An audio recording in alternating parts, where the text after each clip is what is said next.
बंजारन बहू। कमला एक बहुत स्वार्थी महिला है। उसने पैसों के लिए एक ऐसे इंसान से शादी की जो पहले से शादीशुदा और एक बच्चे का पिता भी था। कमला के पति को मरे हुए एक अरसा बीत गया है।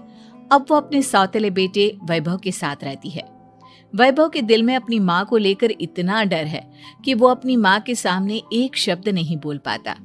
उसकी माँ जो कहती है उसको सर झुकाकर वही मानना पड़ता है। वैभव, तुमने अभी तक घर का काम क्यों नहीं किया? तुमसे कितनी बार कहा है कि सूरज निकलने से पहले तुम घर की साफ सफाई पूरी कर दिया करो। वैभव कुछ नहीं बोलता, चुपचाप सर झुकाए अपनी माँ की बात सुनता रहता है। तभी पास में खड़ा नौकर सुखराम कहता है, मालकिन, वैभव बाबा को रात से तेज बुखार है, इसलिए वो सुबह जल्दी उठ नहीं पाए। उनके बदले मैं घर की साफ सफाई कर देता हूँ। इसे कोई बुखार नहीं है। मैं इसे अच्छी तरह से जानती हूँ।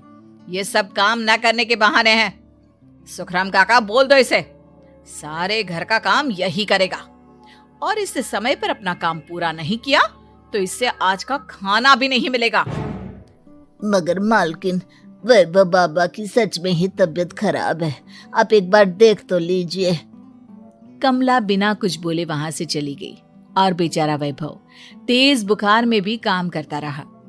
कमला वैभव की शादी एक ऐसी लड़की से कराना चाहती थी जो अनपढ़ हो और कमला से इसी तरह डरे जिस तरह वैभव डरता है, ताकि वैभव की सारी जायदाद और धन दौलत उसकी मुट्ठी में रहे।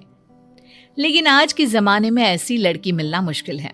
कमला कार में यही सब कुछ सोचती जा रही थी कि तभी रास्ते में, अरे ड्राइवर, तुमने कार क्यों रोक दी? और ये इतना शोर कैसा? मैडम, आगे कुछ बंजारों का खेल चल रहा है, इसलिए भीड़ लगी है।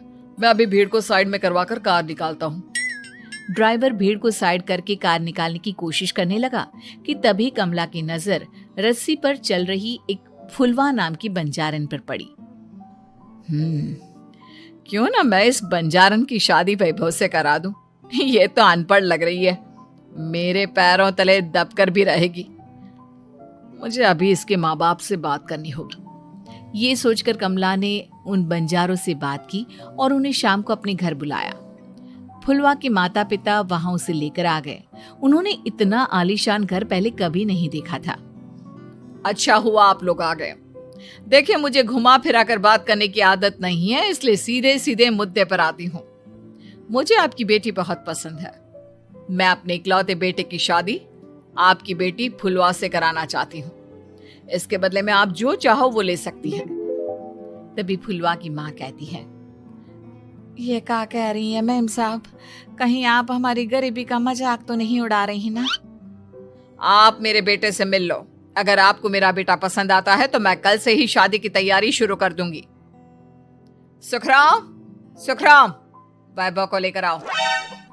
फुलवा अपनी माँ के कान में फुसफुसाती है, माँ, कहीं इस मेम साहब का छोरा पागल तो ना है? फुलवा अपनी माँ से बात कर रही होती है कि वैभव वहां आता है। फुलवा उसे देखती ही रह जाती है और उसके माता पिता उसकी शादी तय कर देते हैं।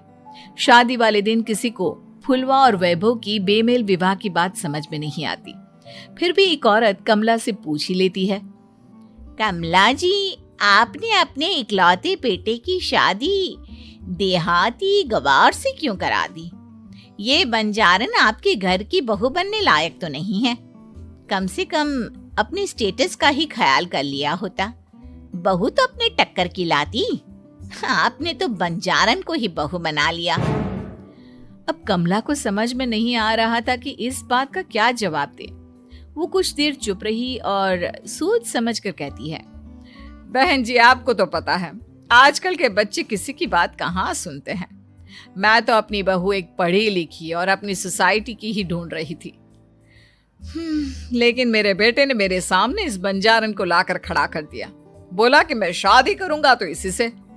अब भला मैं क्या करती, मुझे अपने बेटे के सामने झुकना ही पड़ा। कमला की ये बातें सुखराम भी सुन रहा था। उसने ये सारी बातें वैभव को जाकर बता दी। काका, मैं तो फुलवा को जानता भी नहीं, फिर माँ मेरे बारे में झूठ क्यों कह रही है? अरे बेटा, तुम कितने भोले हो, तुम्हें कुछ भी नहीं पता। तुम्हारे पिता अपनी सारी संपत्ति तुम्हारे नाम करके गए हैं। तुम्हारी माँ नहीं चाहती कि यह संपत्ति तुम्हें मिले, इसलिए उन्होंने तुम्हारी अनपढ़ लड़की से शादी करवाई ताकि तुम्हारी तरह वो भी अपने हक के लिए आवाज ना उठा सके। सुखराम काका, मैं क्या करूं, आप ही बताओ। माँ के सामने आते ही मेरे हाथ पैर कांपने लगते हैं। मैं माँ को कुछ भी नहीं कह पाता। वे दोनों बात कर ही रहे थे कि अचानक कमला वहां आ गई। कमला को देखकर दोनों घबरा गए। तुम दोनों फिर कभी बातें कर लेना, अभी फेरों का समय हो गया है, चलो जल्दी आओ। इस तरह फुलवा और वैभव की शादी हो गई। अगले दिन कमला ने फुलवा को बुलाया और उसे नसीहत देने लगी। देख बंजारन, तुझे मैंने अपनी बहू बना तो लिया है, लेकिन तुझे इस घर में आँख कान मुंह बंद करके रहना होगा। घर का काम कर और अपने पति से मतलब रख, समझी? कमला का ऐसा रवैया फुलवा को बिल्कुल समझ में नहीं आया। उसने वैभव से इस बारे में बात की। सुनिए ना, माँ जी ने जिस तरह मुझसे बात की मुझे अच्छा नहीं लगा। शादी से पहले तो वो मुझसे बहुत अच्छे से बात कर रही थी, लेकिन शादी के बाद उन्हें क्या हो गया? तुम ज्यादा मत सोचो, जैसा माँ कहती है वैसा ही करो। ये कहकर वैभव वहां से चला गया। अगले दिन वैभव को घर के नौकरों की तरह काम करता देख फुलवा को बहुत हैरानी हुई। फुलवा ने इस बारे में सुखराम काका से बात की तो सुखराम काका ने फुलवा को सारी बात बता दी। अब फुलवा को समझ में आ गया कि उसकी सास ने एक बंजारन को बहू क्यों बनाया। एक दिन वैभव घर का काम कर रहा था, तभी उससे कांच की प्लेट टूट गई। किसने गिराई ये कांच की प्लेट?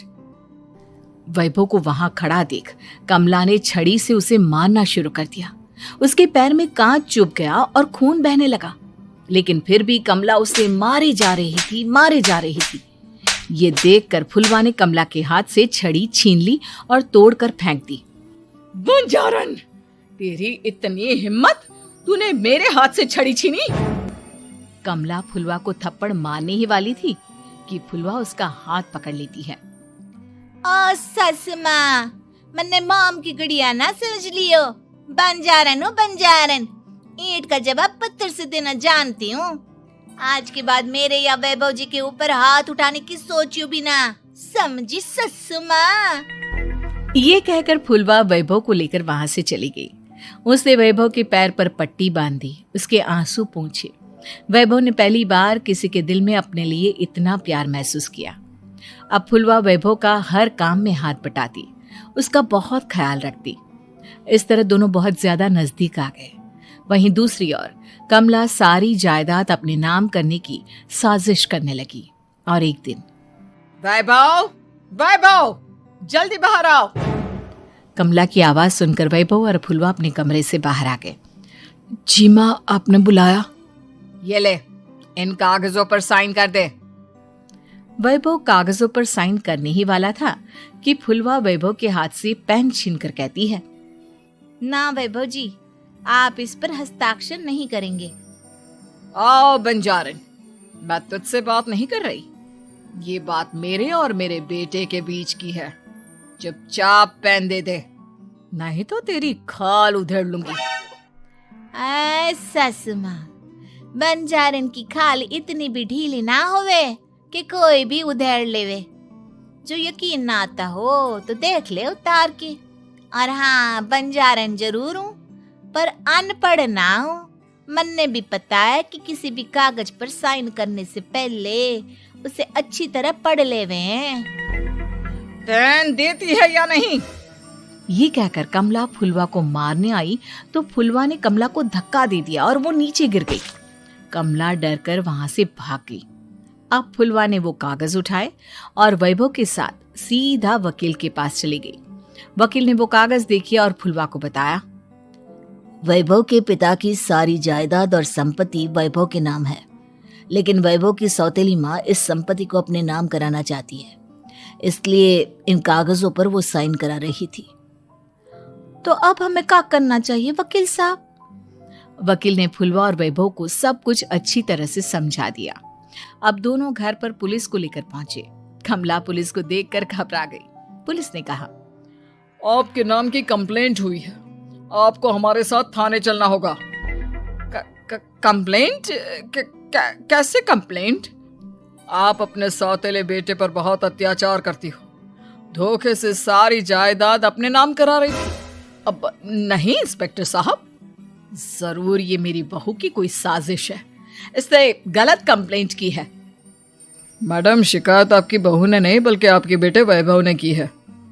कमला वैभव का नाम सुनकर दंग रह गई। जिस बेटे ने कभी उसके सामने सर नहीं उठाया था, आज वही बेटा उसके सामने पुलिस को लिए आया है। वैभव, तुम्हारी इतनी हिम्मत कि तुम पुलिस को ले आए? हाँ माँ, मैं लाया हूँ पुलिस को, और मेरे अंदर इतनी हिम्मत कभी ना आती अगर फुलवा मेरा साथ ना देती। आपने बंजारन बहू को लाकर अपने ही पैर पर कुल्हाड़ी मारी है माँ। मैडम, अब की बात खत्म हो गई हो तो चलो हमारे साथ। वैभव, मुझे माफ कर दो, मुझे थाने मत भेजो। आज के बाद मैं तुम्हें कभी नहीं मारूंगी, तुम्हें कभी परेशान नहीं करूंगी, मुझे माफ कर दो। वैभव अपनी कंप्लेंट वापस ले लेता है और पुलिस वहां से चली जाती है।